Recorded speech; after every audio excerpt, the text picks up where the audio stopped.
하루를 시작하기 전에 믹스커피 한 잔으로 누리는 5분의 여유. 이것이 저희 소소한 하루의 소소한 행복이었습니다. 그런데 그런 저를 보고 친구가 적극 말리는 거예요. 믹스커피는 절대 안 된다고. 생각 없이 아무거나 먹지 말라고. 믹스커피의 프림과 설탕이 인슐린 저항성을 높이고 콜레스테롤을 올리고 비만을 유발한다는 이유였지요. 믹스커피 때문에 제가 생각 없는 사람이 되었습니다. 그래서 스타땡땡의 바닐라 라떼로 바꾸었는데 바닐라 라떼와 믹스커피가 뭐가 다를까요? 믹스커피는 정말로 건강에 좋지 않을까요? 안녕하세요. 건강생활 꿀팁 채널 건생꿀입니다. 한국인이 쌀밥이나 김치보다 커피를 더 자주 먹는다는 사실 알고 계신가요? 사실 매일 출근하는 직장인들이나 사업자들에게 커피는 마약 같은 존재입니다. 오죽하면 커피를 수혈한다라는 말이 유행할까요? 그런데 이 커피 중에서 예전부터 우리나라 사람들이 마셔왔고 특히 어르신들이 좋아하는 이 믹스커피가 언제부턴가 우리 건강을 해치는 주범처럼 여겨지고 있습니다. 믹스커피는 건강에 안 좋다라는 것은 요즘 거의 건강 상식으로 통하고 있죠.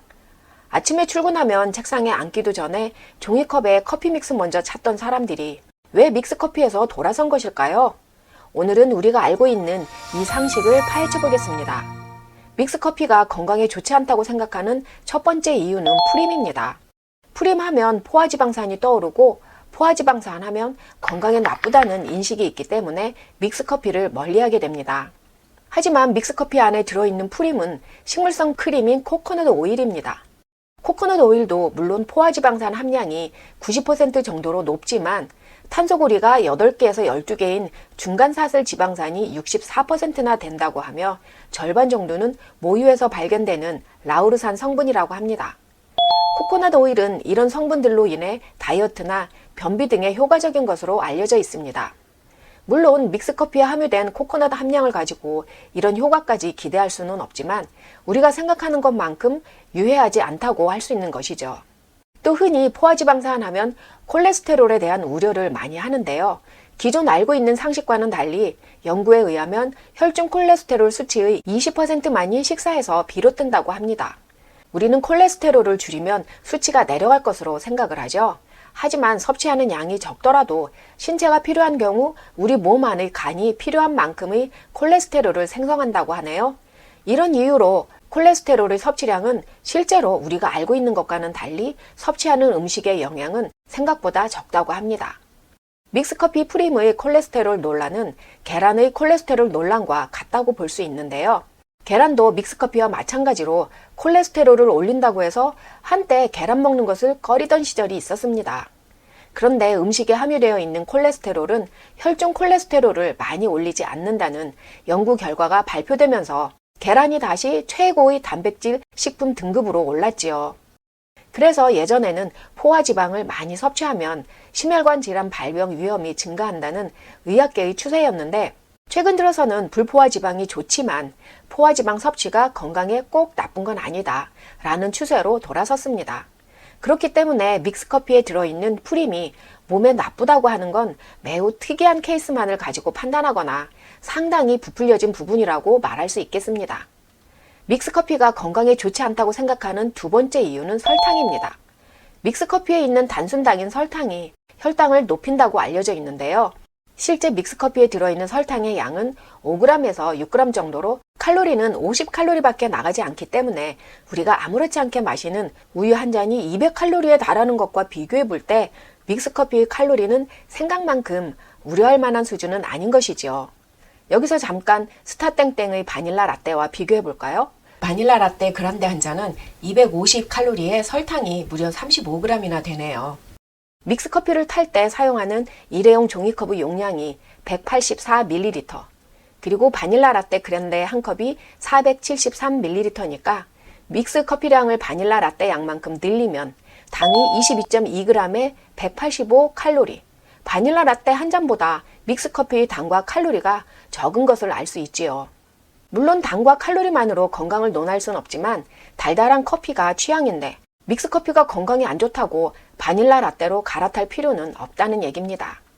그럼 믹스커피에는 인스턴트 커피가 들어가니까 생원두와 인스턴트 커피를 비교해 볼까요? 인스턴트 커피는 분무 건조 커피와 동결 건조 커피가 있습니다. 분무 건조 방식은 커피 추출물을 뜨거운 공기에 분사하면서 건조시키는 방식이고, 동결 건조 방식은 커피 추출물을 냉동해서 작은 조각으로 자른 다음 낮은 온도에서 건조하는 방식입니다. 두 가지 방식 모두 커피의 품질이나 향미, 풍미를 모두 보존합니다. 인스턴트 커피는 생원두가 가지고 있는 건강상의 이점을 모두 가지고 있지만 생원두보다 한 가지가 많고 한 가지는 적은데요. 한 가지 적은 것은 카페인입니다. 생원두에 비해서 인스턴트 커피는 카페인 함량이 적습니다. 커피 추출물을 건조하는 과정에서 카페인이 줄어든 것이지요. 카페인 섭취를 줄여야 하는 분들에게는 희소식입니다. 생원두보다 인스턴트 커피에 더 많은 것은 아크릴 아마이드입니다. 이것은 커피빈을 로스팅할 때 형성되는 유해한 화합물인데요. 다량의 아크릴 아마이드는 신경계를 손상시키고 암 위험을 증가시킬 수 있습니다. 그러나 아크릴 아마이드가 생원두보다 많기는 하지만 해로울 정도로 간주되는 양은 아니라고 합니다. 이 아크릴 아마이드라는 것은 인스턴트 커피뿐만이 아니라 생원두에도 많이 볶을수록 다크로 갈수록 많아지니 이것 때문에 믹스커피가 블랙커피보다 건강에 좋지 않다라고 말할 수는 없겠지요. 참고로 최근 우리나라에서 연구한 믹스커피와 대사증후군과의 상관관계를 보면 서로 상관관계가 없다는 것으로 결론이 나왔습니다. 이 연구에서는요, 2013년에서 2016년까지 4년간의 국민건강 영양조사를 바탕으로 진행되었습니다. 커피를 마시지 않는 그룹과 블랙커피를 마시는 그룹, 믹스커피를 마시는 그룹의 삶의 질 수준은 어떠한지, 또 대사증후군과 어떤 관련성이 있는지 연구했다고 합니다. 평범하고 건강한 남녀를 대상으로 했다고 하는데요. 재밌는 사실은 하루 총 에너지의 20% 이상을 당으로 섭취하는 비율을 보면 각 그룹 간의 총 당류 섭취량은 커피를 마시지 않는 사람이나 블랙커피나 믹스커피를 마시는 사람들이나 전부 큰 차이가 없었다는 겁니다. 즉 우리가 당을 줄여보겠다고 믹스커피 대신에 블랙커피를 먹어도 이미 다른 많은 식습관을 통해 총 당류는 초과하고 있다는 것이죠. 그래서 그럴까요? 블랙커피 마신 사람들이나 믹스커피를 마신 사람들이나 복부비만, 고혈압, 고혈당, 고중성지방, 낮은 HDL 콜레스테롤 간의 유의미한 차이는 없었다는 결과를 도출하고 있습니다. 결론은 믹스커피와 대사증후군과는 상관관계가 없다는 것이죠. 간혹 커피를 마시면 우리 몸의 뼈가 삭는다고 말씀하시는 분들이 계십니다. 그것은 믹스커피만 그런 것이 아니라 아메리카노를 마셔도 그럴 경우가 있을 수 있기 때문에 커피 전반에 걸친 문제라고 볼 수 있습니다. 지금까지 과학적으로나 의학적으로 믹스커피의 어떤 성분이 어떻게 나쁜 영향을 끼친다고 증명된 사실은 없습니다. 보통 우리가 믹스커피를 한 잔 마시면 기분이 좋아집니다. 그 이유는 왜일까요? 커피를 블랙으로 마실 때보다 달달하게 마시면 카페인과 포도당이 만나서 뇌의 특정 부분을 활성화하기 때문에 도파민 수치가 올라가서 만족감이 생기기 때문입니다. 어르신들은 식사 후에 믹스커피를 드시는 경우가 많죠. 그럴 땐 믹스커피가 소화가 잘 되도록 도움을 주는 역할도 하게 됩니다. 그럼 이제부터 우리는 믹스커피를 막 마셔도 괜찮은 걸까요? 아메리카노를 마시다가 일부러 믹스커피를 찾아 먹을 필요까지는 없겠지만 무작정 기피할 필요 또한 없겠죠. 어차피 마시는 커피 하루 한 잔, 두 잔은 블랙커피든 믹스커피든 그 종류로 고민하지 마시고 달달한 커피든 쌉쌀한 커피든 취향대로 먹으면 될 것 같습니다. 국내 연구에서도 볼 수 있듯이 믹스커피를 마신다고 해서 안 생길 대사증후군이 생긴다고 볼 수는 없기 때문입니다. 그런데 그래도 조금이라도 아주 조금이라도 건강하게 믹스커피를 마시고 싶다면 이렇게 마셔보세요. 식후에 마시는 달달한 커피는 혈당을 쫙 끌어올리는 부스터 역할을 할 수 있기 때문에 혈당을 조절해야 하시는 분은 식후 2시간 후에 드시는 것이 좋습니다. 식후에 바로 드시는 분들은 누룽지 커피를 드셔보세요. 누룽지를 뜨거운 물에 10분 정도 불립니다. 믹스커피 한 봉지를 컵에 넣고 불린 누룽지를 3티스푼 넣으면 누룽지 커피 완성입니다. 이건 아닌데 뭔가 합체가 하기 싫은 궁합인데 후식으로는 누룽지를 먹을지 커피를 먹을지 정하는 거지 같이 먹는 게 아니고 많은 생각으로 머릿속이 복잡해지는 순간인데요. 일단 만들어 드셔보세요. 옛날 어른들은 소화가 잘 된다고 밥 먹고 나서 누룽지를 꼭 먹었죠. 그런데 그게 시대가 변하면서 믹스커피로 바뀐 거죠.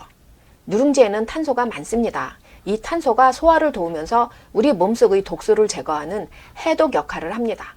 그리고 믹스커피에는 카제인 나트륨이 들어있는데 이 카제인 나트륨은 기름기를 없애주는 유화제 역할을 하지요. 그래서 맵고 짠 음식을 먹은 다음 누룽지 커피를 마시면 누룽지의 탄소와 커피의 카제인 나트륨이 만나서 소화를 돕습니다. 카제인 나트륨이 건강에 안 좋다고요? 믹스커피를 하루에 10잔, 20잔 마시는 것이 아니라면 하루에 한두 잔 정도는 안전합니다. 카제인 나트륨은 우유 단백질을 분해한 것인데 그것이 인체에 유해하다면 하루 섭취량을 제한할 텐데 식약청에서 아직까지 제한하지 않는 안전한 물질입니다. 전 세계에 있는 수많은 바리스타들이 인정하고 손뼉을 쳤던 비율이 있습니다. 그게 황금 비율인데요. 그 황금 비율로 만들어진 것이 바로 커피 믹스이기 때문에 달달한 커피는 이 믹스커피가 최고입니다. 오늘은 믹스커피의 진실을 파헤쳐 보았습니다.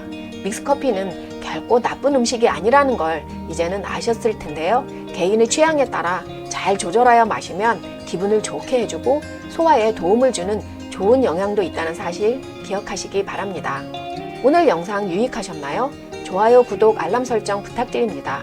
오늘 내용이 도움이 되셨다면 주위 분들과 공유해서 널리 알려주세요. 건강생활 꿀팁 채널 건생꿀이었습니다. 더 유익하고 도움되는 내용으로 다시 찾아뵙겠습니다. 시청해주셔서 감사합니다. 건강하고 행복하세요.